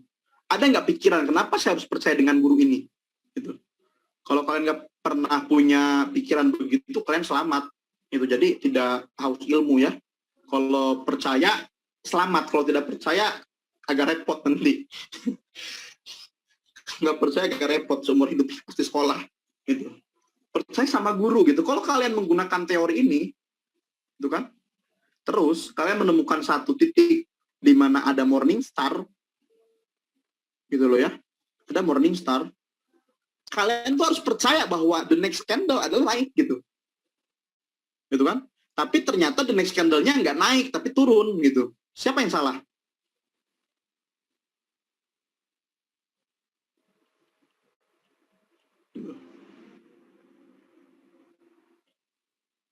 Kalian pernah dengar nggak? Di dunia ini tidak ada ilmu yang final tuh kecuali isi dari kitab suci, gitu loh. Kitab suci pun kitab suci tertentu ya, karena sisanya ada yang direvisi gitu. Tapi kitab suci agama tertentu itu nggak bisa direvisi, itu udah baku tuh. Percaya nggak? Bahwa di dunia ini yang final itu cuma satu, kitab suci. Sisanya itu belum final, gitu loh. Termasuk landasan berpikir tentang Pancasila tuh belum final tuh. Orang bebas kok mau berpikir tentang khilafah atau apapun gitu. Percaya nggak? Dan termasuklah TA gitu. Teknik analisis itu belum final. Kita bisa berbicara bahwa setelah morning star itu akan ada bearish and whelping gitu loh. Cuman dibutuhkan pembuktian, dibutuhkan jurnal untuk menyanggah teori yang telah ada tadi gitu. Nah, sekarang kalian bisa nggak bantah bukunya Steve Nison yang sudah ada di sana penelitian beliau bahwa setelah morning star itu pasti bullish gitu loh. Kalian mau percaya nggak dengan Steve Nison? Atau kalian mau bantah-bantahan tuh sama Steve Nison tuh? Tapi syaratnya tadi kalian harus bikin jurnalnya tuh, harus bikin karya ilmiahnya tuh. Dimana kalau kalian bantah nggak malu-maluin gitu. Bisa nggak kira-kira? Bisa nggak percaya dengan teori ini? Gitu. Kalau nggak percaya silakan buat jurnal dan kalian bantah. Patahkan tuh teorinya Gatley, teorinya Richard Wyckoff, teorinya John May gitu. Pak, tapi kan ini bukan sains betul gitu. Apapun di dunia selain sains pun bisa dipatahkan loh gitu. Karena kita debat dalam bidangnya masing-masing ya. Gitu. Bisa nggak kalian nanti suatu hari patahkan tuh 1 tambah 1 itu bukan 2 Bu, sama dengan 3 gitu kan? Gitu. Kalau misalkan kalian serius mungkin bisa. Jack Ma tuh bilang kan 1 tambah 1 bukan 2 tuh, tapi dia bisa jadi 3 tuh. Karena dia berpikir dengan kontekstual pikirannya tuh. Bukan berpikir dengan kontekstual 1 tambah 1 sama dengan 2, di mana itu kebutuhan pendidikan tuh, bukan kebutuhan untuk memotivasi gitu loh. Nah saya pun sama, sekarang kebutuhan saya adalah mendidik kalian untuk percaya technical analysis ini work gitu loh, dimana saya minta kalian tidak mendebat ini semua gitu. Kalau kalian mau mendebat teori-teori ini, silakan kalian buat tesisnya tuh, kalian buat landasan berpikir kenapa kalian mendebat teori ini semua gitu.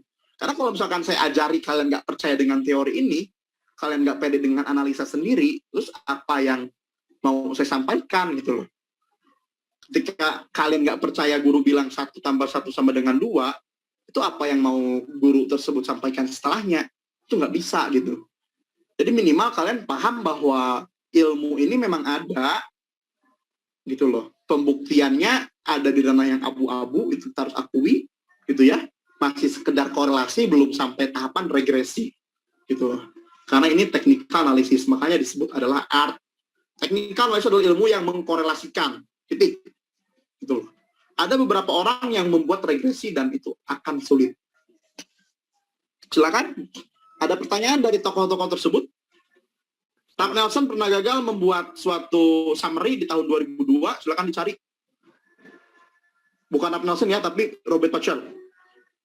Robert Pacher gagal membuat web dari tren analisis pada saat waktu itu 2002, di mana dia kehilangan hampir setengah penggemarnya gitu loh.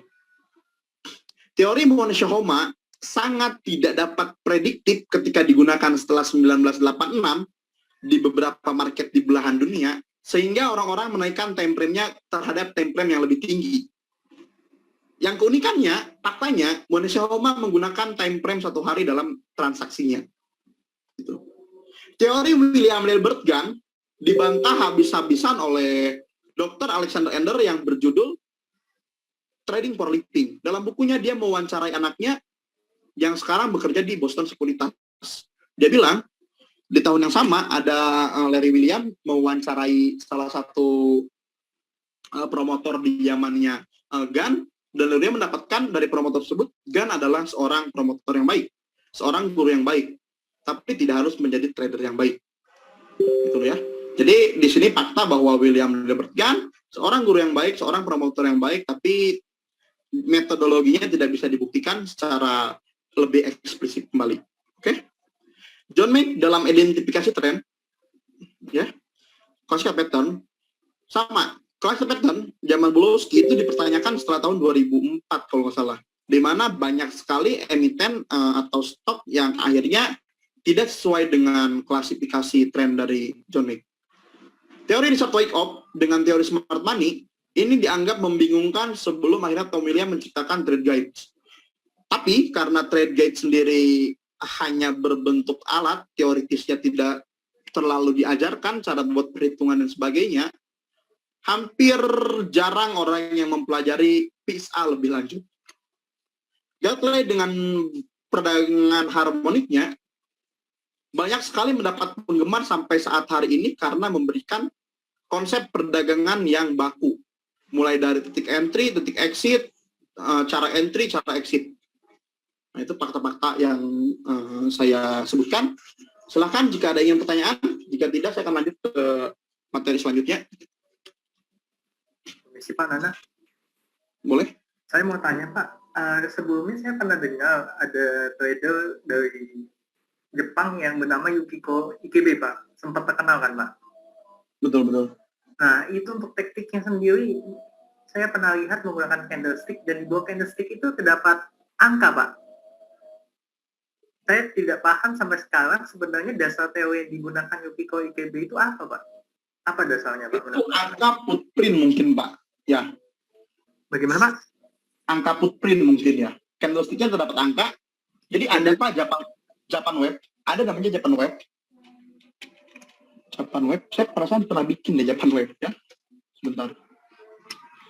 Saya lihat dulu deh. Saya perasaan pernah bikin di Japan Web tuh. Kita bakal saya ajarin kok. Oh belum. Saya bikin deh.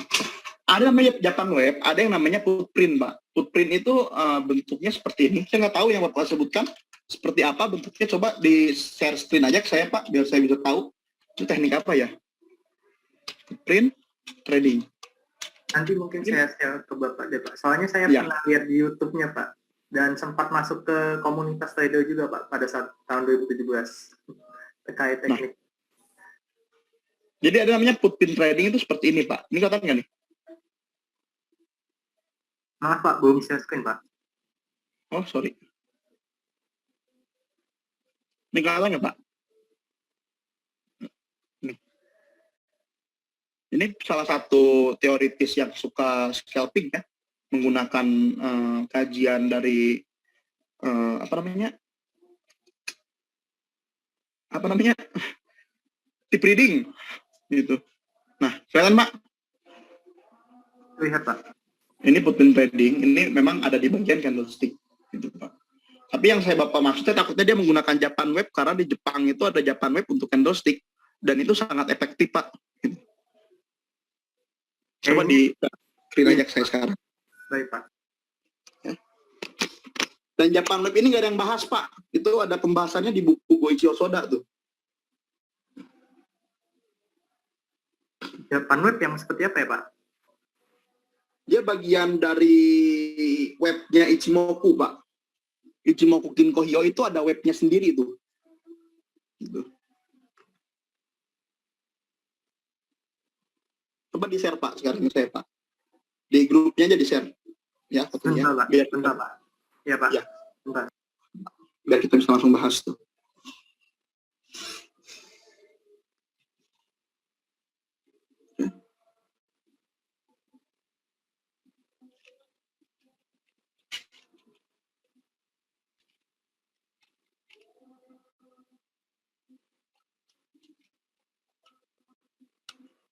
Di grup WIBWT ya Pak? Tahu Pak? Sudah saya share Pak di grup WIBWT. Soalnya di Jepang ini unik-unik tekniknya. Iya Pak, makanya saya sempat penasaran dari dulu sebenarnya teknik landasan teorinya apa gitu Pak yang mendasari sehingga ada perkembangan seperti itu. Pasti ada Pak, karena banyak sekali teori-teori yang lahir dari Jepang yang tidak dibukukan. 放置もできるのですごく便利ですね。エントリーサインを音やポップアップで知らせる機能や携帯のメールに知らせる機能もついています。この機能があることで Iya Pak, betul Pak. Itu Japan Web Pak. Itu bagian dari Elliott Web-nya orang Jepang ya. Jadi berbeda dengan Elliott Web, tapi dia ASEAN Web. Saya pernah bikin, tapi saya lupa namanya apa ya. Nanti saya ini deh, saya kasih tahu ya, saya kasih lihat. Saya pernah bikin, bukan udah ya, tapi udah bikin buat pelajaran nanti kita terakhir yang belajar Ichimoku tuh. Gitu. Sebentar ya, namanya lupa saya. Ini kalau hilang kacau juga. Berarti untuk landasannya sendiri dari Ichimoku ya Pak, sehingga tercipta teknik. Ya, dari Ichimoku, betul Pak. Nah,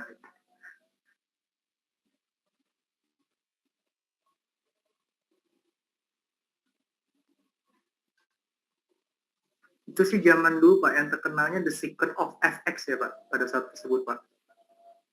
Saya kurang memperhatikan dia Pak dulu Pak. Jadi kurang tahu, baru tahu sekarang.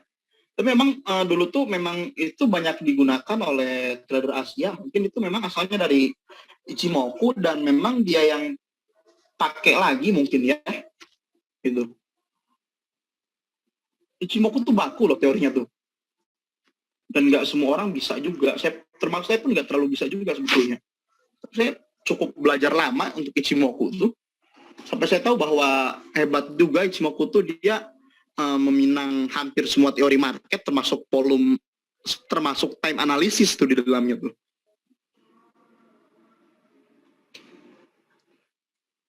Ya mungkin nanti saya bakal kasih lihat di akhir deh ya. Bakal cari dulu nih Japan Web-nya nih. Baik, Kalau Pak. hilang paling bikin ulang. Karena dasar teori sebetulnya nggak susah kok itu. Oh, perhatikan tinggal repeat ketika webnya mentok tuh. Saya bakal ajarkan itu di akhir. Silakan lagi Pak, pertanyaan lain Pak. Pak, mau tanya dong Pak. Boleh. Dari teori-teori yang dijelaskan tadi ya Pak, tokoh-tokoh teknikal utama, apakah nantinya kalau kita sudah memahami semua teknikal tersebut harus dipakai salah satu atau bisa misalkan kita pakai dalam analisanya memakai dua tokoh teknikal gitu Pak? Itu tergantung preferensi Pak. Tergantung preferensi Pak. Kalau misalkan kita menciptakan metodologi kan, kita bisa mix semua ini menjadi satu metodologi, betul nggak Pak? Atau kita dari dua ini menjadi satu metodologi, betul nggak? Karena kan keinginan saya kalian menciptakan metodologi loh, bukan menggunakan satu teori, tapi menciptakan metodologi, landasan berpikir, alasan dari semua teori ini menjadi satu. Contoh seperti saya di tahun kemarin bikin namanya 4D analisis tuh kan, nama 4 juta tuh. Saya punya baku mutu, indikator, RCPU dan S-chart gitu kan. Dimana di sini kita trading udah cukup secara sistematis, beli di demand, jual di supply gitu kan Pak. Ini kan saya nggak dirikan dari satu teori nih. Kalau misalkan kita tahu, ini terdiri dari beberapa teori market. Mungkin ini ada supply and demand ya. Supply and demand ini dari landasan teorinya siapa. Terus ada time analysis, kita bisa lihat kan ada time analysis gitu kan. Gitu loh. Terus ada volume efektif, tinggal diklik kan keluar volume efektif, mana volumenya memang disinyalir disebabkan oleh smart money yang warna biru, dan non volume seperti warna putih ini gitu kan. Terus kita bisa lihat secara geometrik dia seperti apa ini dari teorinya Gartley, pola ABCD gitu kan. Terus ada juga vektor di sini, vektor dibahas oleh Bradley Chowan gitu kan. Vektornya dibahas oleh Bradley Chowan, terus ada geometry chart yang warna-warni di sini, ini dibahas oleh secara fundamental dibahas oleh Pat Nelson gitu Pak. Terus yang terakhir kita punya akumulasi distribusi gitu kan. Ini dibahas oleh Rayleigh Williams. Nah, secara fakta kita bisa tahu bahwa market yang akan naik atau markup itu akan ada di area akumulasi. Ini kan sudah pernah saya ajarkan akumulasi gitu kan. Berarti jarak dari sini nih, ini sedang diakumulasi dan di tanggal berapa dia akan naik, saya bakal accept atau ekspektasi di demand area yang bertepatan dengan waktu. Berarti the last time-nya itu ada di sini gitu kan. Kapan dia akan koreksi? Jelas. Ini tanggalnya gitu kan. Jadi kan metodologinya tuh setelah kita paham beberapa teori tadi, itu tujuan daripada kelas 7 bulan ini sebetulnya. Makanya kelas 7 bulan ini cukup lengkap ya. Kalian belajar hampir semua teori dan harapan saya kalian bisa menciptakan metodologi kalian sendiri.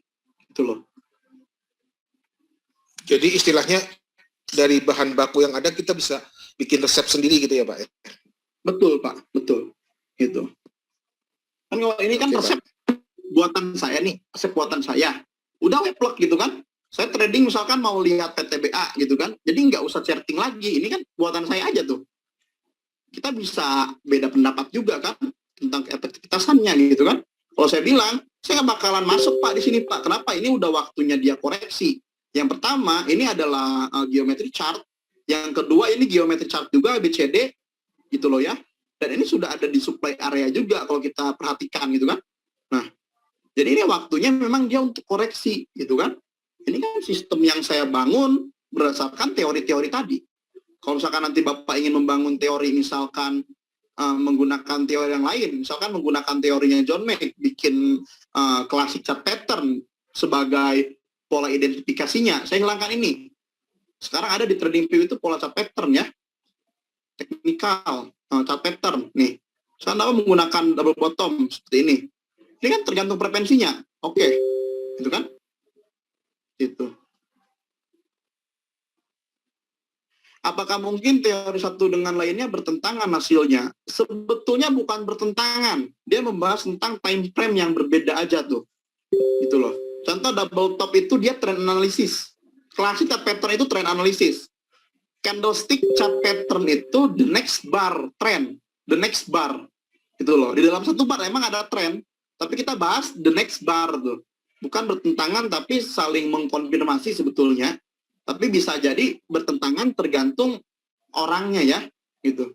Nanti kita akan bahas hal tersebut setelah kita paham mana teori-teori yang bertentangan yang kita hilangkan. Ini kan salah satu contoh nih, double bottom. Ini ketika kita menggunakan pattern teknik gitu kan, kita tahu ini ada flag gitu kan, kita tahu ada flag break beli gitu kan, seperti itu Pak. Ini nanti sistemnya dibangun setelah kita paham, gitu loh.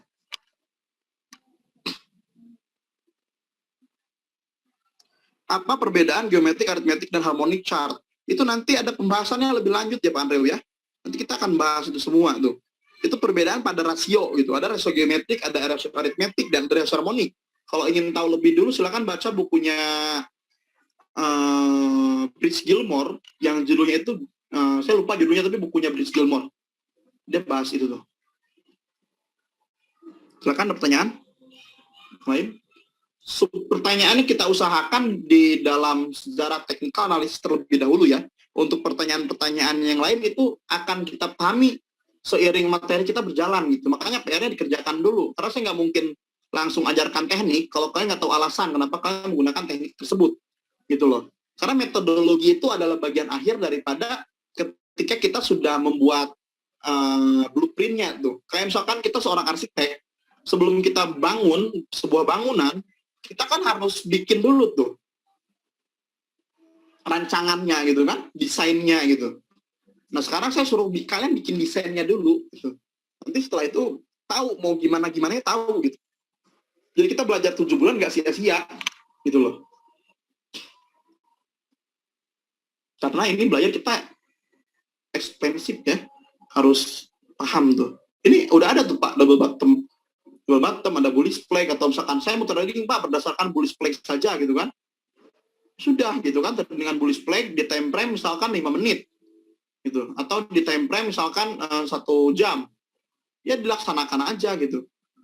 Oh saya Pak mau trading dengan menggunakan teori Elliott Wave yaitu falling wedge gitu kan, saya mau trading menggunakan broadening wedge gitu, saya mau trading menggunakan bottom killer gitu kan, itu bebas.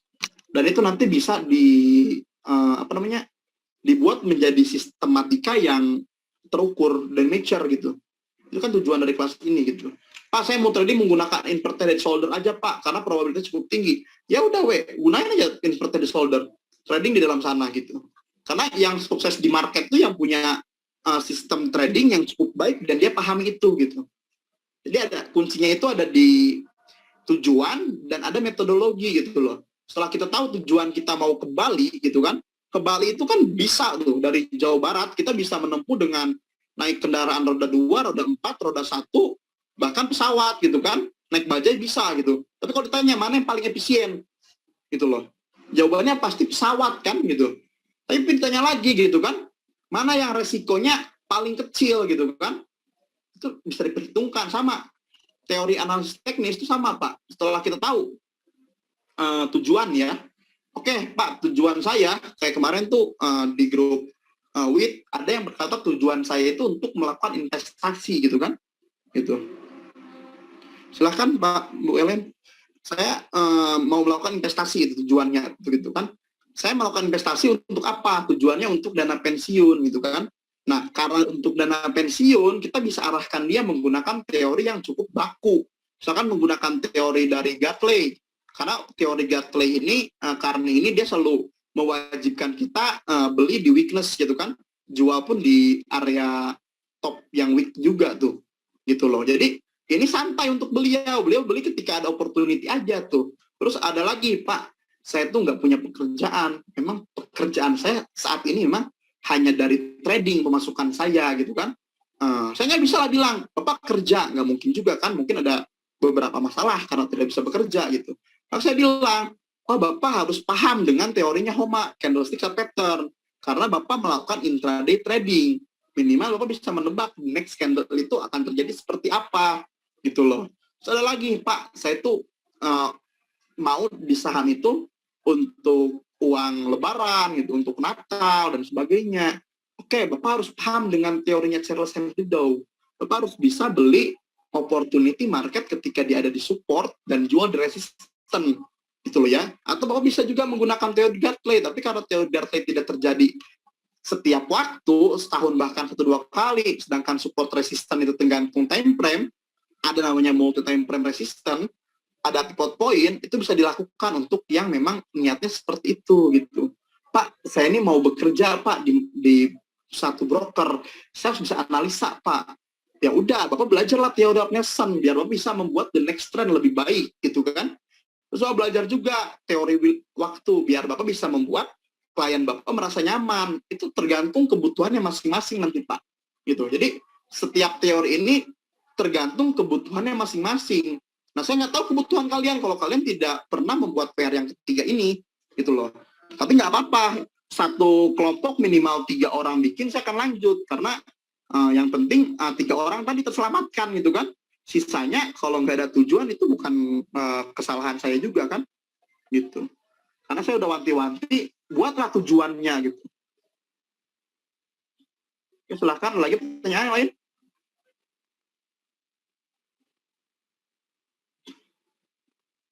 Lagi pertanyaan? Kalau nggak ada kita lanjut. Deal ya. Jadi nama-nama tokoh teknikal utama ya. Silakan kalau yang searching nama-nama ini pasti ada tuh. Kalau nama saya nggak ada. Lagi pertanyaan yang lain? Kalau nggak ada kita next. Teknikal versus fundamental.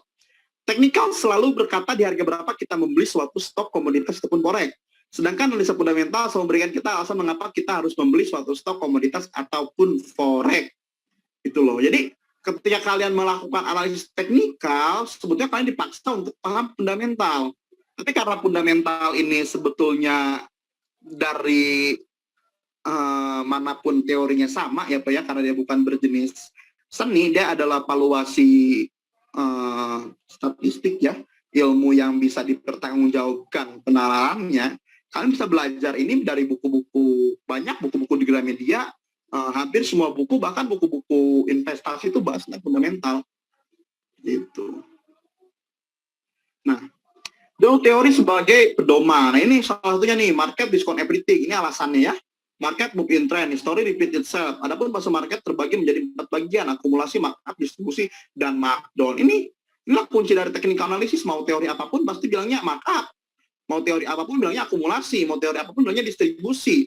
Mau teori apapun bilangnya markdown. Itu loh.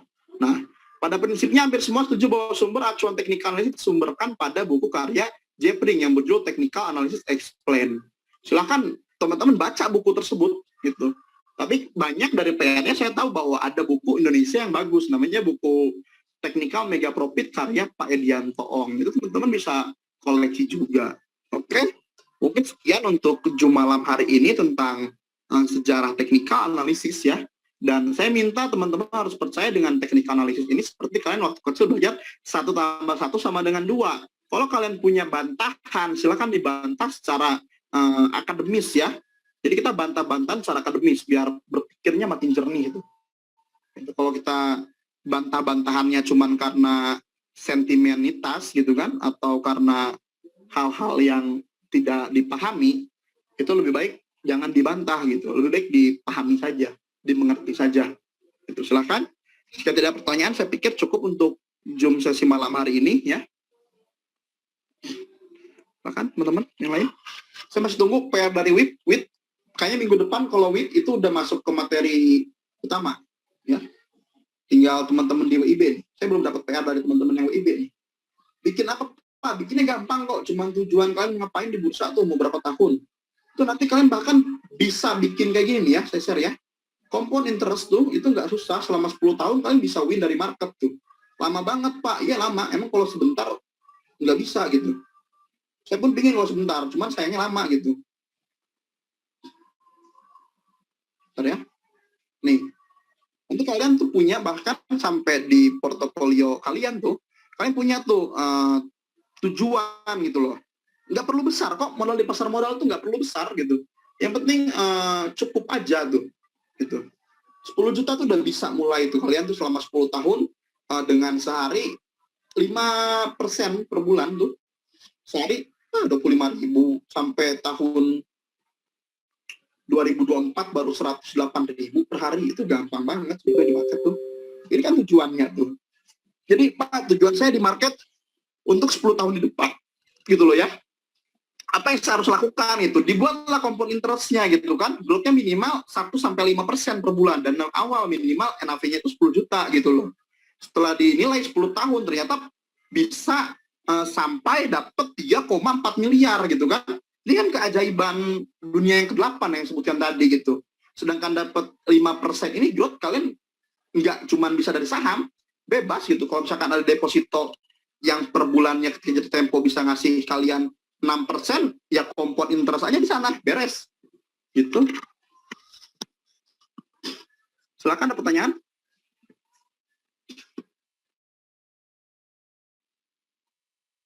Kalau tidak pertanyaan, Jum malam hari ini saya sudah ya. Silakan saya tunggu beberapa menit sampai 22.15. Jika tidak ada, selamat merayakan Idul Fitri ya untuk yang Muslim. Saya ucapkan mohon maaf jika selama ini saya ada salah-salah kalimat dan kata. Mohon maaf lahir dan batin. Assalamualaikum warahmatullahi wabarakatuh.